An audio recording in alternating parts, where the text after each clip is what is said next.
সম্প্রতি আমার একটা বিবাহের কথা চলছে। মেয়ে পুলিশে চাকরি করে, এমত অবস্থায় আমার করণীয় কি? মেয়ে পুলিশ বিয়ে করা যাবে কি? মেয়ে পুলিশ বিয়ে করা যাবে কি যাবে না?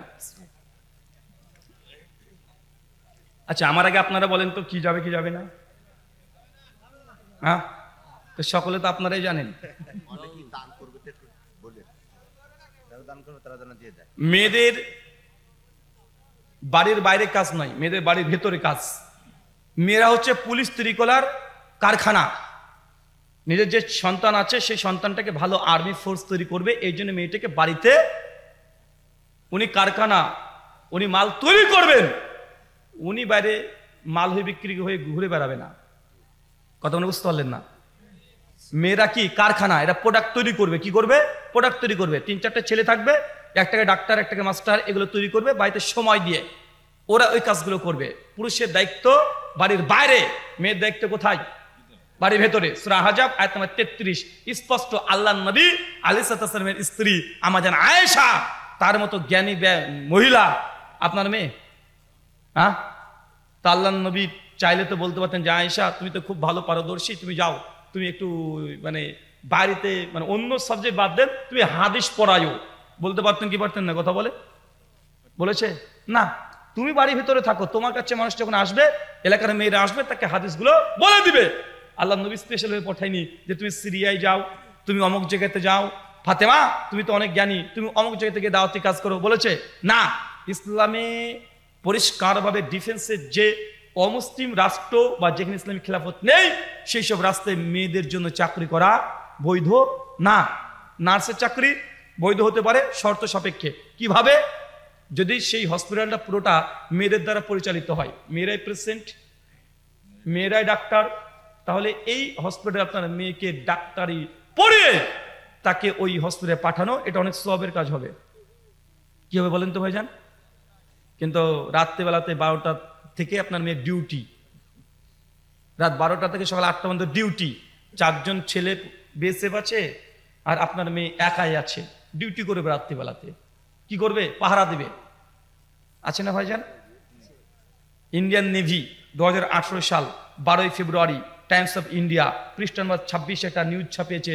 তারা বলছে যারা মেয়েরা, যেসব মেয়েরা এই যে বিভিন্ন রকমের নেভির চাকরিগুলো করে, ফোর্সের চাকরি করে, বর্ডার সিকিউরিটি ফোর্স, এই চাকরিগুলো করে, শতকরা 62% মেয়েরা ধর্ষিত হয়েছে তাদের সুপ্রিয়ারের হাতে।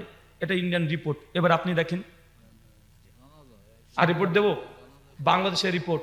বাংলাদেশ উত্তর ঢাকা সিটি কর্পোরেশন, দক্ষিণ ঢাকা সিটি কর্পোরেশন, রংপুর, সবচেয়ে 3টে জায়গাকার মেয়েরা সবচেয়ে বেশি আপনাদের বাংলাদেশে গার্মেন্টসের চাকরি বেশি করে। কোথাকার? এই 3টে জায়গাতে গার্মেন্টসের চাকরি সবচেয়ে বেশি করে। 2022 সাল প্রথম আলো 19 মার্চ প্রথম আলো পত্রিকার 6 নম্বর পৃষ্ঠা একদম শেষের দিকে একটা রিপোর্ট তারা পেশ করে বলছে বাংলাদেশে শুধু ঢাকাতে 2022 সালে 14,700 খানা ডিভোর্সের কেস এসছে, তার মধ্যে 11,000 সামথিং মেয়েরা স্বামীকে ডিভোর্স দিয়েছে। কেন? মেয়েরা চাকরি করে টাকা নিয়ে মতো শিখে নিয়েছে। এখন বলবে নাকি মেয়েরা তার স্বামী ভাত খাবে? কেন? ও নিজেই তো। আপনি যদি বলেন যে এটা গরম, ঠান্ডা পানি করে দাও তো, এটা গরম পানি করে দাও তো, চা করে দাও তো, বলে পারবো না, আমি এখন কাজ থেকে আসলাম, তুমি করে খাও। বলবে কি বলবে না? কথা বলে। ইসলাম মেয়েকে দায়িত্ব হচ্ছে বাড়িতে, বাড়ির বাইরে নয়, বাড়ির বাইরে পুরুষ করবে। শুকরান। সন্তানের মুসলমানিতে সুন্নতি খাতনার অনুষ্ঠান করা যাবে কি? ছেলে হয়েছে, খতনা দিবেন, তাহলে তার মুসলমানের খানা দিতে পারবেন কি পারবেন না? আমার জানা মতে আল্লাহ নবী থেকে এমন কোনো আমল প্রমাণিত নেই যে আল্লাহ নবী খতনা দেওয়ার পরে তিনি খানা করেছেন, বা কোনো সাহাবী থেকে প্রমাণিত নেই। হ্যাঁ, একটা সাহাবী থেকে প্রমাণ পাওয়া যায়, ইমাম বুখারী কিতাব আদাবুল মুফরাদ হাদিস নাম্বার 1258, যে ইবনু ওমর রাদিয়াল্লাহু তাআলা আনহু তার সন্তান সালেম রাদিয়াল্লাহু তাআলা আনহু ইবনু ওমরের সন্তান, উনি বলছেন যে যখন আমাদের খতনা করে, তখন আমার বাবা তিনি একটা মেষ দুম্বা জবাই করলেন, তারপরে মানুষকে এসে খাওয়ালেন। এটা সুনান আদাবুল মুফরাদ লিল বুখারী হাদিস নাম্বার 1258 পাওয়া যায়। তবে শেখ আলবানী, শেখ শুআইব আরনাউত, ইমাম হাজার, ইমাম জাহাবি সবাই এই হাদিসকে যঈফ বলেছে। কথা বুঝতে পারলেন? সবাই এই হাদিসকে কি বলেছে? যঈফ বলেছে। তবে ওনাকে দেন, এই হাদিসকে যঈফ বলা হয়েছে। তৃতীয়ত বিষয় যে আমার জানা মতে হাসান বসরি থেকে মুসান্নাফ ইবনে আবি শাইবাতে এবং সিলসিলা হাদিস সহিহ হাদিস 722 একটা রিওয়ায়াত পাওয়া যায়। হাসান বসরি বলছেন যে তাদের যুগে একজন ব্যক্তিকে খাতনার দাওয়াত দেওয়া হয়েছিল, অনুষ্ঠানে দাওয়াত দিয়েছিলেন, তিনি ইগনোর করেছেন যে না আমরা খাতনা দাওয়াত খেতে যাব না। অথচ অনেক জায়গা থেকে পাওয়া যায় তাবিদের মধ্যে খাতনা দাওয়াত দিলে তারা অংশগ্রহণ করতেন। ইমাম কুদমা রাহিমাহুল্লাহ তার আল মুগনি 8ম খণ্ডের সম্ভবত 186 নম্বর পৃষ্ঠা ইমাম আবু হানিফা, শাফিঈ, মালিক, আহমদ ইবনে হাম্বল 4 মাযহাবের ঐক্যমতে কেউ যদি দাওয়াত দেয় আপনি খেতে পারবেন। এটা কোনো সুন্নাতি দাওয়াত না, ওয়াজিব দাওয়াত না, এটা জাস্ট মুস্তাহাব কাজ। কথা বুঝতে পারলেন? যদি কেউ দাওয়াত দেয় আপনি খেতে পারবেন, এটা হারাম বা বিদআত হবে না। 4 মাযহাব ইমামরা একমত। শাইখুল ইসলাম ইবনে তাইমিয়া রাহিমাহুল্লাহ তিনিও একমত, তার মাজমুল ফতোয়াতে তিনিও জায়েজ বলেছেন। বর্তমান সৌদি আরবের সবচেয়ে বিখ্যাত যিনি ফতোয়াবিদ 2000 সালে মারা গেছেন, তার নাম কি? বিন বাজ রাহিমাহুল্লাহ, তারও ফতোয়া জায়েজ। শেখ সালেহ আল ইসলামের ফতোয়া জায়েজ, শেখ সালেহ আল মুনাজ্জিদের ফতোয়া জায়েজ। যাবেন, তবে ঘটা করে বড় করে আয়োজন করতে হবে এমনটা নয়, যত সামান্য। কথা বুঝতে পারলেন? খতনা করে টাকা দা, এটা তো ব্যবসা। মানে আমি হোটেল খুলেছি, আয় খা, টাকা দিয়ে যা, তোর দোকানে খেয়ে যাওয়ার দরকার নেই। আবার খতনাকে কেন্দ্র করে ডিজে গান বাজানো আরো হারাম। জাস্ট আপনি এটা সুন্নাত কাজও না, নবীও করেনি, সাহাবীরাও করেনি, তাবিদের আমলে থেকে এটা প্রচলন হয়েছে। 4 মাযহাব ইমাম এটাকে জায়েজ বলেছে, আলেমরাও জায়েজ বলেছে। এটা জাস্ট একটা খাবারের আয়োজন, একদম সাজসজ্জা করে ঘটা করে করতে হবে, করলে এটা বিদআতের অন্তর্ভুক্ত হবে যদি এটাকে উৎসব বা ইসলামের অন্তর্ভুক্ত করে নেন। সুনান তিরমিজি 737 নম্বর হাদিস, আল্লাহ নবী বলেছেন প্রত্যেক মুসলমান উপরে মুসলমান ভাইয়ের হক থাকে, কেউ যদি দাওয়াত দেয় দাওয়াত কবুল করতে হয়। তো সাধারণ দাওয়াত। কথা বুঝতে পারলেন? শুকরান। আচ্ছা, যে ইমাম নবীজিকে হাজির নাজির মনে করে তার পিছনে সালাত করা যাবে কি? যে ইমাম নবীকে হাজির নাজির মনে করে তার পিছনে সালাত আদায় করা যাবে কি যাবে না? আল্লাহ নবী হাজির নাজির মানে নবী সব জায়গাতে প্রেজেন্ট, উপস্থিত আছে। এখন এখানে যখন উপস্থিত আছে, আবার মানে কাবাতে উপস্থিত আছে, মদিনাতে উপস্থিত আছে না, এই সিফাত নবীর শানে যায় না। এটা আল্লাহ সুবহানাহু ওয়া তাআলার ইলম, জ্ঞান, সব জায়গায় হাজির নাজির। স্বয়ং আল্লাহ সব জায়গায় হাজির নাজির না। আল্লাহ সব জায়গায় হাজির নাজির। আল্লাহ কোথায়? আর রহমান আলাল আরশে ইস্তাওয়া, আল্লাহ সুবহানাহু ওয়া তাআলা তার আরশের উপরেই আছেন। সূরা তাহা আয়াত নম্বর 5, সূরা আরাফ আয়াত নম্বর 54, সূরা রদ আয়াত নম্বর 3, সূরা ইউনূস আয়াত নম্বর 2, সূরা ফুরকান আয়াত নম্বর 59, 7খানা কোরআনের আয়াত আছে আল্লাহ আছেন আরশের উপরে। সহিহ মুসলিম 740 নম্বর হাদিস, একটা দাসী মেয়েকে আল্লাহ নবী জিজ্ঞাসা করছে যে আইন আল্লাহ, আল্লাহ কোথায়? মেয়েটা বলছে ফিস সামায়, আল্লাহ উপরে, আল্লাহ উপরে। আল্লাহ নবী বলেন এই মেয়েটি মুমিনাকে আজাদ করে দাও। তারপরে বোঝা গেল আল্লাহ সুবহানাহু ওয়া তাআলা সব জায়গায় হাজির নাজির নয়, আল্লাহ নবী সব জায়গায় হাজির নাজির নয়। সূরা কাসাস আয়াত নম্বর 44, আল্লাহ বলছেন আমাদের নবীকে, হে নবী, যখন কাফিররা মারিয়ম কার ঘরে থাকবে এটা নিয়ে তারা বুদ্ধি করছিল, সেই সময় আপনি ওখানে উপস্থিত ছিলেন না। সূরা আলে ইমরান আয়াত নম্বর 144, হে নবী, যখন ঈসা নবীর মাকে নিয়ে তারা পরিকল্পনা করছিল আপনি সেখানে উপস্থিত ছিলেন না। অনেক যেটা আছে, সূরা ইউসুফ 12 নম্বর আয়াতে অনেক যেটা আছে নবী হাজির নাজির। এই আকীদা বিশ্বাস করা যাবে না, এটা শিরকি আকীদা। পরিষ্কার কি যদি আকীদা লালন করে তার পিছনে সালাত বৈধ হবে না। কেন? শিরক করলে সে মুশরিক হয়ে গেছে, তওবা না। শুকরান। হিন্দু মেয়েকে বিবাহ করা যাবে কি? হিন্দু মেয়েকে বিয়ে করা যাবে কি যাবে না? সূরা বাকারা আয়াত নম্বর 216, আল্লাহ নবী পরিষ্কার বলেছে কোন মুশরিক নারীকে মুমিন পুরুষ যেন বিবাহ না করে, যদি তার রূপ সৌন্দর্য চেহারা তোকে মুগ্ধ পাগল করে দেয়। এর চাইতে ঝাড়ুদার মুমিন মুসলিম নারী তোমার জন্য উত্তম, আমি যা জানি তোমরা তা জানো না। সূরা বাকারা 216 বাংলা বিশুদ্ধ অনুবাদ বললাম। কথা বুঝতে পারলেন? তাহলে বোঝা গেল অমুসলিম কোন নারী কোন পুরুষকে বিয়ে করতে পারবে না, কোন পুরুষ কোন নারীকে বিয়ে করতে পারবে না। তবে মেয়েটা যদি মুসলিম হয়ে যায় স্বেচ্ছায়, তাহলে ফাঁসিয়ে নয়, মানে স্বেচ্ছায়, না তোকে জোর করে না। সূরা বাকারা আয়াত নম্বর 256, লা ইকরাহা ফিদ্দিন, দিন ইসলামে কোনো জবরদস্তি নেই, জোর করে তাকে মুসলিম বানিয়ে বিবাহ করতেও পারবে না, এই বিয়ে করাটা হারাম হবে।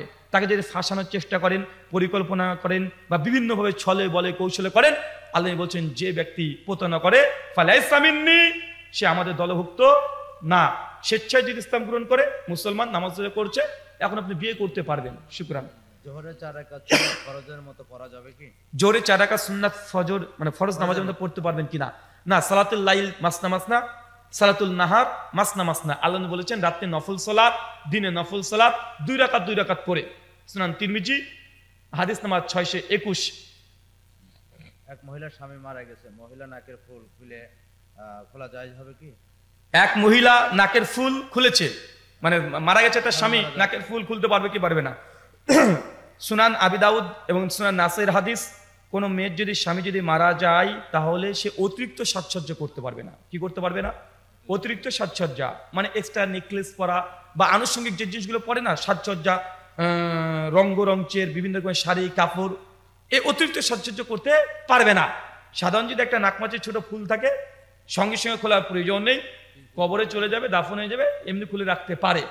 যদি গলায় যদি ভালো যদি কোনো হার মালা থাকে, বড় মালা, তাহলে খুলে ফেলবে। এটা সঙ্গে সঙ্গে খুলে ফেলতে হয় না, এটা হিন্দুরা খোলে। স্বামী মারা গেলে শাখা পলাকে ভেঙে দেয়, সিঁদুর ভেঙে দেয়, মানে মুছে দেয়, তাকে সাদা কাফন পরিয়ে দেয়, আছে না নাই? এটা হিন্দুদের। মুসলমান মেয়েদের জন্য এমনটা নয়। স্বামী মারা গেলে 4 মাস 10 দিন ইদ্যত। কয়দিন? 4 মাস 10 দিন। এই 4 মাস 10 দিন পার হয়ে গেলে তারপরে যত ইচ্ছা সাজতে পারবে, বেনারসি পরে ঘুরতে পারবে, বিয়েও করতে পারবে। শুকরান। আবু হুরায়রা নাম রাখা যাবে কি? আবু হুরায়রা নাম রাখতে পারবেন কি পারবেন না? আবু হুরায়রা, হুরায়রা মানে ম্যাও, বেড়াল। এখন আবু হুরায়রা মানে বিড়ালের বাবা, এটা আপনি সিফাতি নাম রাখতে পারবেন, কোনো সমস্যা নেই। আল্লাহ নবী সিফাত হিসাবে আবু হুরায়রা নাম সাহাবী রেখেছিলেন। শুকরান। মহিলারা অজুর সময় মাথা মাসা কিভাবে করবে একটু যদি দেখাতেন। শুকরান।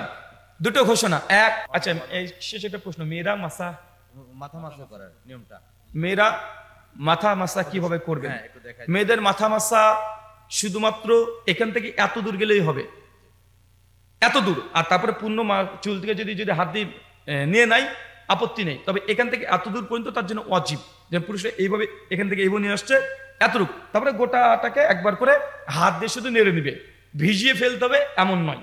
শুকরান। মুমূর্ষ অবস্থায় তাকে অন্য মানুষ লোম পরিষ্কার করে দিতে পারবে? মুমূর্ষ ব্যক্তি মারা গেছে, গোসল দেওয়ার পূর্বে তার গুপ্তাঙ্গের লোম তুলে দিতে পারবে কি পারবে না? পারবে। মানুষ যখন মারা গেছে তার নখ কেটে দেওয়া অথবা যদি গুপ্তাঙ্গের লোম যদি থাকে এগুলো পরিষ্কার করে দেওয়া না যায় হারাম নাই, করতে পারবে। মহিলা মানুষ বাড়ি বাড়ি গিয়ে তালিম করতে পারবে কি? মেয়ে মানুষ বাড়ি বাড়ি গিয়ে তালিম করতে পারবে কি পারবে না? যদি এলাকা গ্রাম ভিত্তিক হয় তাহলে শর্ত সাপেক্ষে পারবে। যদি এলাকা গ্রাম ভিত্তিক হয়, মানে এই গ্রামের মেয়ে একজন আলিমা আছে পাশের বাড়িতে বা এখান থেকে এই এলাকার মধ্যে করছে, পারবে। কিন্তু এই এলাকার মেয়ে চলে যাবে নাটোরে, রাজশাহীতে, দিনাজপুর, ঢাকা গিয়ে দিনী কাজ করবে, এরকম কোনো হাদিস বা কোনো আয়াত পাওয়া যায় না। আমি আগে বলেছি আম্মা জান আয়েশা রাদিয়াল্লাহু তাআলা আনহা অনেক বড় পণ্ডিত মেয়ে ছিলেন, হাদিসের ব্যাপারে নবীর স্ত্রী। নবী কখনো বলেনি তুমি গিয়ে দাওয়াতি কাজ করে, বলেছে নাকি? এমন কোন হাদিস আছে? না। মেয়েরা যদি বাড়িতে করতে চায়, সে যদি সত্যি ইলম রাখে তাহলে করতে পারবে। শুকরান। জি। ব্যাংক ও বীমা দুটি কি সুদের মধ্যে পড়ে? ব্যাংক এবং বীমা, বাংলাদেশি ব্যাংক এবং বীমা সম্পর্কে আমার জানা নেই। বাংলাদেশি কোনো আলেম যদি থাকে তার কাছে প্রশ্ন করবেন। আল্লাহ কোরআনে কারিমে বলছেন সূরা নিসা 36, পরিষ্কারভাবে যে বিষয়ে তোমার জ্ঞান নেই সে বিষয়ে কথা বলো না, নিশ্চয় তোমার চক্ষু কর্ণ জিহ্বা কিয়ামতের মাঠে জিজ্ঞাসিত হতে হবে। শুকরান। মহিলাদের জুমার নামাজ মসজিদে আদায় করা যাবে? মেয়েদের জুমা মসজিদ আদায় করবে না বাড়িতে আদায় করবে? আমি একটু আগে বললাম আমার লেখাটা বই আছে, মেয়েদের মসজিদ গমন। জি, জুমা মেয়েরা মসজিদে গিয়ে সালাত আদায় করবে, এটাই উত্তম। যদি ব্যবস্থা না থাকে বাড়িতে জোহর পড়বে, জুমা না। কি বলেন তো? জোহরের নামাজ পড়বে, জুমা না। মসজিদে গেলে জুমায় পড়বে। সে বুখারী 886, 87, 88, 89 পর পর আল্লাহ বলছেন আল্লাহর কোন বান্দিকে, নারীকে মসজিদে আসতে বাধা দিও না। সুনান আবু দাউদ 570 নম্বর হাদিস, মেয়েদের জন্য মসজিদের চাইতে বাড়িতে উত্তম। অন্যান্য 5 ওয়াক্ত নামাজ জুমা মসজিদে গিয়ে পড়াটা উত্তম। শুকরান। মেয়েকে সামনে রেখে বক্তব্য দেওয়া যাবে কি? মরা মানুষ সামনে আছে, বক্তব্য দিতে পারবেন কি পারবেন না? শুধুমাত্র মৃত ব্যক্তির কোনো সম্পত্তি বা তার ঋণ এই গুটি কয়েক কথা বলতে পারবেন, কিন্তু লম্বা আপনি বক্তব্য খুতবা শুরু করে দিয়েছেন, এটা সুন্নাতের খিলাফ। কথা বুঝতে পারলেন? জাস্ট এতটুকু। যিনি জামাতে জানাজা পড়াবেন তার দায়িত্ব যে আমি যে লাশটার সামনে দাঁড়িয়ে আছি তার পরিবারের লোক কে আছেন? আমি আছি। আচ্ছা, ইনার কি কোনো ঋণ আছে? কোন ঋণ আছে? যদি বলে হ্যাঁ ঋণ আছে, ঋণ যতক্ষণ পরিশোধ না করবে বা কেউ যতক্ষণ জিম্মা না নিচ্ছে ততক্ষণ পর্যন্ত জানাজা হবে না। কথা বুঝতে পারলেন? ততক্ষণ জানাজা হবে না। কিন্তু আপনি একদম শুরু করে দিলেন, একদম বক্তব্য শুরু চলছে 10 মিনিট, 20 মিনিট, 25 মিনিট ধরে, সুন্নাত মানে এটা সুন্নাতের খিলাফ। এখান থেকে বিরত থাকতে হবে। কেন? আল্লাহ বলেছেন মান আমিলা আমালান লাইসা আলাইহি আমরুনা ফাহুয়া রাদ। যে ব্যক্তি এমন কোন আমল করলো যে আমল নবী আদেশ করে নাই, ফাহুয়া রাদ, সে আমলটা বাতিল। সে মুসলিম হাদিস নাম্বার 1718। জি। আচ্ছা, হানাফি ভাইরা সহিহ হাদিসের কথা বললে মানে না।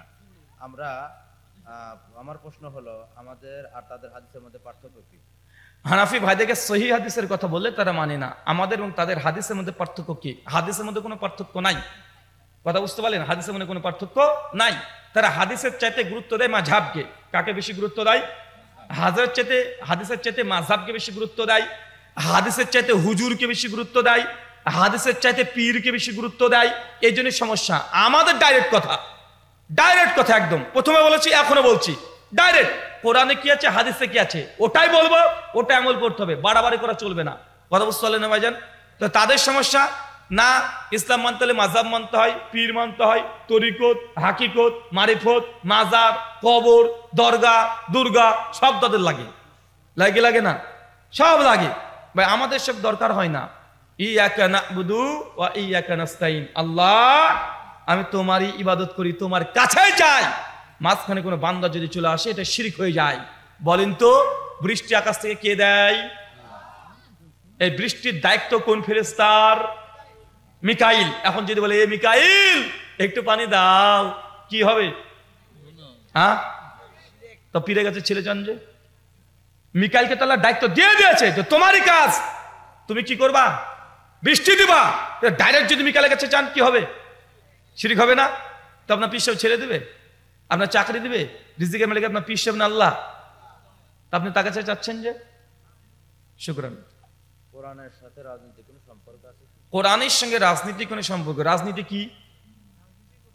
হ্যাঁ, রাজনীতি কি আগে আমাকে বুঝতে হবে। রাজনীতি কি? রাজনীতি রাজাদের নীতি, বুঝতে পারলেন না? রাজনীতি মানে কি? রাজাদের নীতি, রাজার নীতি, এগুলো।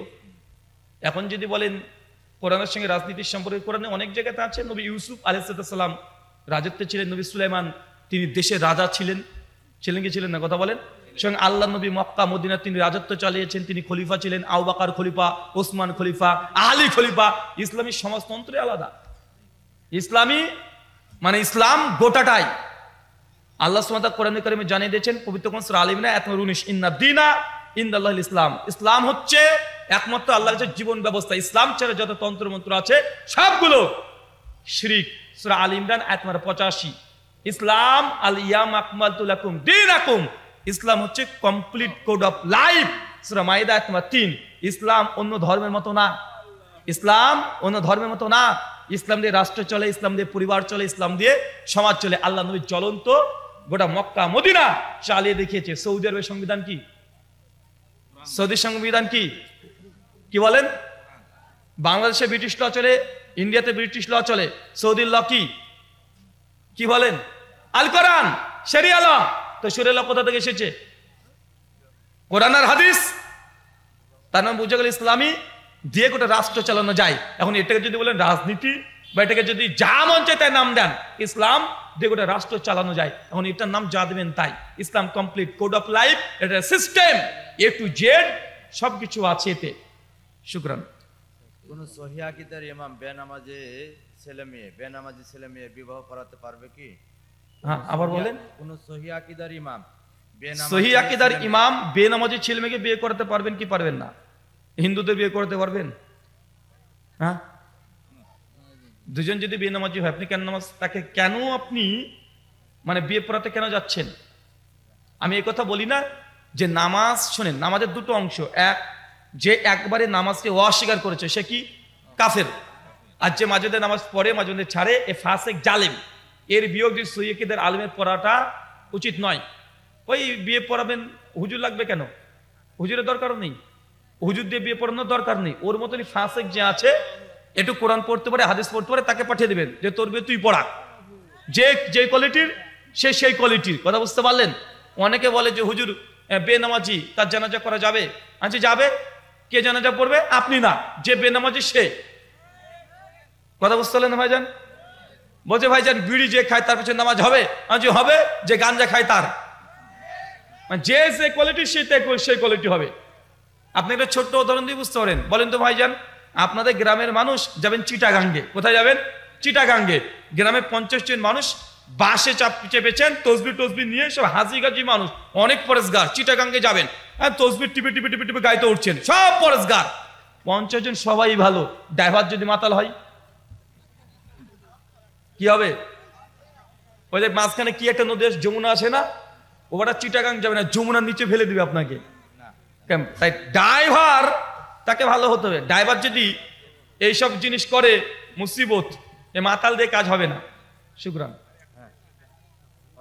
জমি না দিয়ে হজ করলে হজ কবুল হবে কি? বোনকে জমি না দিয়ে, বোনকে জমি না দিয়ে, জমিকে মানে সরি, আপনার বাপের জমি ছিল, বোনকে ভাগ দেন নাই, আপনি হজ করেছেন, এখন হজ কবুল হবে কি হবে না? শোনেন, হজ স্বতন্ত্র একটা আলাদা ইবাদত, বোনকে জমি দেননি, এটা একটা গুনাহ। এটা কি কথা বলেন? এটা একটা গুনাহ, দুটো স্বতন্ত্র। হজ কবুল হবে কি হবে না এটা আল্লাহ জানে। কে জানে? আল্লাহ জানে। কিন্তু বোনের জমি মেরে খেয়েছেন, এই জন্য হজ করতে গিয়ে কাবা শরীফ ধরে ধরে যদি কান্নাকাটি করেন, আল্লাহ বোনকে জমি দিইনি, তুমি মাফ করো, 1 কোটি বার বললেও আল্লাহ মাফ করবে না। কেন? এটা হুকুকুল ইবাদ, এটা হচ্ছে আল্লাহর সঙ্গে জড়িত পাপ, একটা বান্দার সঙ্গে জড়িত পাপ। বোনের জমি মেরে খেয়েছেন, বোনের পা ধরে জমি ফেরত দিয়ে বোনের কাছে এই মাপ চাইতে হবে, আল্লাহ এই মাপ করবে না। এতটুকু কি বুঝতে পারলেন? আল্লাহর সঙ্গে জড়িত পাপ আল্লাহ ক্ষমা করে, বান্দার সঙ্গে জড়িত পাপ আল্লাহ ক্ষমা করবেন? আল্লাহ করবেন না। তাই বোনের জমি মেরে খেয়েছেন, আপনার হজ কবুল হবে কি হবে না এ কথা ভুলে যান। বলে যান যে এই হক মারার জন্য আপনার জাহান্নামের শাস্তি কেমন হবে। শুকরান। হিন্দুদের বাড়িতে মুসলমানদের খাওয়া যাবে? হিন্দু বাড়িতে মুসলিমরা খেতে পারবেন কি পারবেন না? যদি ভাত হয়, সবজি হয়, মাছ হয়, ডিম হয়, তাহলে খেতে পারবেন, কিন্তু মাংস জাতীয় খাবার খেতে পারবেন না। সূরা মাইদা আয়াত নাম্বার 5 শেষ। আচ্ছা, মৃত ব্যক্তি জানাজা নামাজ একই ব্যক্তি দুইবার পড়াতে পারবে? মৃত ব্যক্তি মারা গেছে, একজন ব্যক্তি 2 বার জানাজা পড়াতে পারবে কি পারবে না, এই ব্যাপারে কিছু পাওয়া যায় না, তবে কেউ পড়িয়ে দিলে কোনো সমস্যা নাই। শুকরান, জাযাকাল্লাহ খায়রান। শেষ করছি। ইমাম রাফল আয়াদান করে, সালাত আদায় করে, হানাফি মাওলানা এই সালাত মানে হয়নি বলে, কিন্তু হানাফি মাওলানা সালাত আদায় করলে হবে কি? মানে ইমাম রাফল আয়াদান করেছে বলে উনি বলছে আমার জানাজা সালাত হয়নি। ইমাম সাহেব রাফলুদ্দিন করেছেন বলে মুসল্লি রাফলুদ্দিন করেনি, তার নামাজ হবে কি হবে না? কারণ ইমামকে আনুগত্য করতে হয়, ইমামের অনুসরণ করতে হয়। মনে রাখবেন, ইমামের আনুগত্য মানে এই নয় যে A to Z সবকিছু আনুগত্য করতে হয়। এখন ইমামের যদি দাড়ি চাচা হয়, মুক্তাদি কি দাড়ি চেঁচে আসবে? হ্যাঁ, দাড়ি চেঁচে আসবে? ইমাম সাহেব যদি জর্দা খেয়ে আসে, মুসল্লিকে জর্দা খেয়ে আসতে হবে?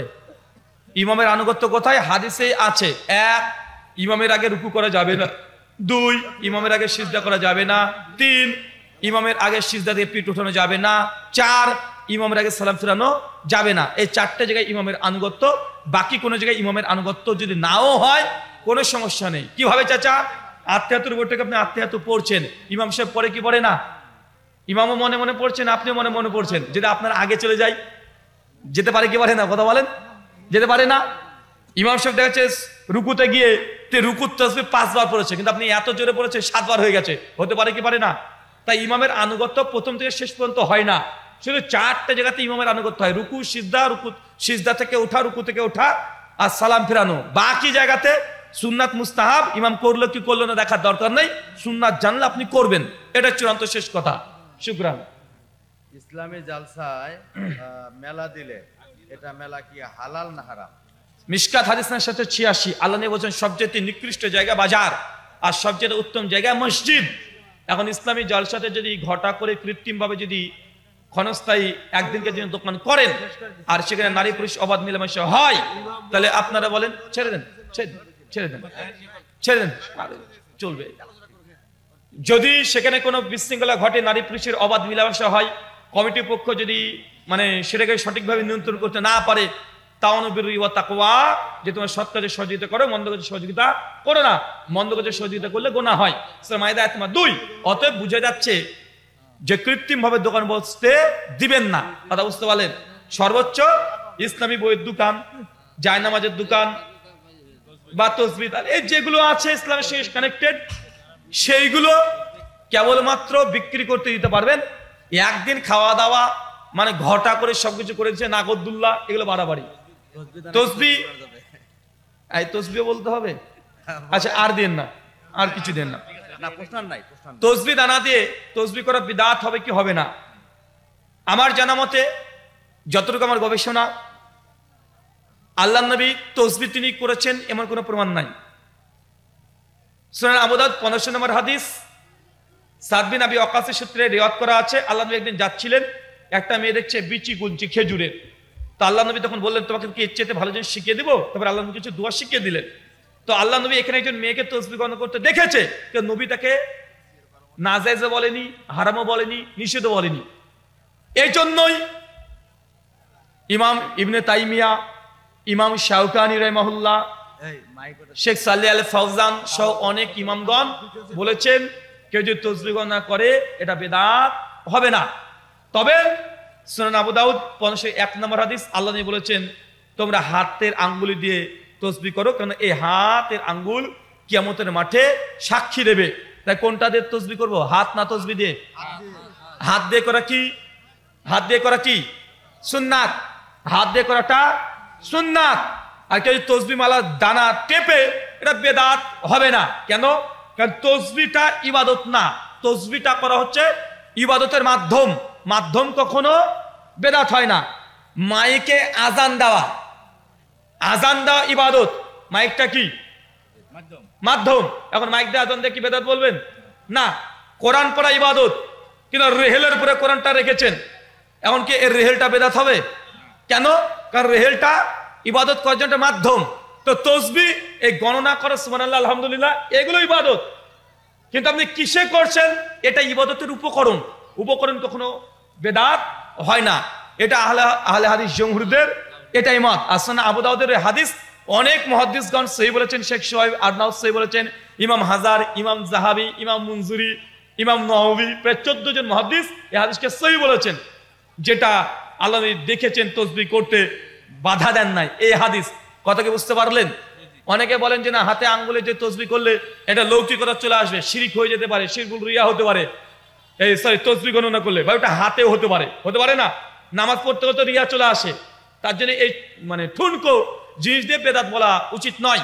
শুকরান, জাযাকাল্লাহু খায়রান, বারাকাল্লাহু ফিকুম, ওয়া মা আলাইনা ইল্লাল বালাগ।